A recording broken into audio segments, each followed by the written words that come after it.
Friends అందరికీ నమస్కారం. Friends ఇప్పుడే అందిన వార్త రాష్ట్ర వ్యాప్తంగా 3 రోజుల పాటు ఇవన్నీ మూసివేత. వివరాలు వీడియోలో తెలుసుకుందాం. వీడియో పూర్తిగా చూడండి. అలాగే తప్పకుండా లైక్ చేయండి. మరిన్ని అప్డేట్స్ కోసం ఛానల్ వెంటనే సబ్స్క్రైబ్ చేసుకోండి. ఇంకా వివరాల్లోకైతే వెళ్ళిపోదాము.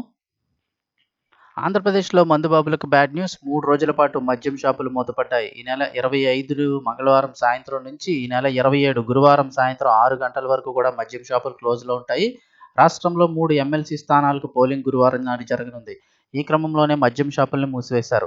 ఉమ్మడి గుంటూరు, కృష్ణా, తూర్పు, పశ్చిమ గోదావరి జిల్లాల పట్టభద్రుల నియోజకవర్గం ఎమ్మెల్సీ, ఉత్తరాంధ్రకు సంబంధించి విశాఖపట్నం, విజయనగరం, శ్రీకాకుళం ఉపాధ్యాయ నియోజకవర్గాల ఎమ్మెల్సీ స్థానాలకు పోలింగ్ అయితే జరగనుంది. అందుకే ఈ నేపథ్యంలో మద్యం షాపులన్నింటినీ కూడా మూసివేశారు. మంగళవారం సాయంత్రం ప్రచారం ముగియగా ఇక ఆ వెంటనే మద్యం షాపులనైతే బంద్ చేశారు. ఎమ్మెల్సీ ఎన్నికలను సజావుగా ప్రశాంత వాతావరణంలో ఎన్నికలు జరిగేందుకు అధికారులు మద్యం షాపులనైతే మూసివేయడం జరిగింది. ఇక ఒకవేళ ఎవరైనా అనధికారికంగా గనక మద్యం విక్రయిస్తే కఠిన చర్యలు తీసుకోవాల్సి వస్తుందని ఎక్సైజ్ శాఖ అధికారులు హెచ్చరించారు. అలాగే బార్లు కూడా మూసివేయాల్సిందేనని అధికారులు తెలిపారు.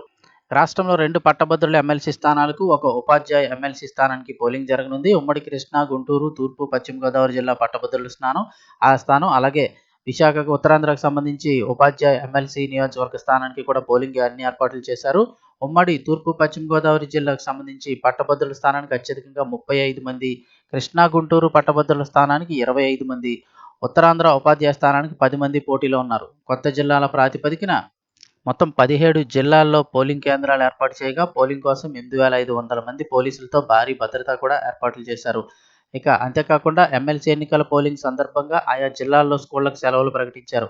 అలాగే ప్రైవేట్ సంస్థలో పనిచేస్తూ ఓటు హక్కు ఉన్న వారికి సంబంధించి ఎన్నికల సంఘం కీలక ఆదేశాలు జారీ చేసింది.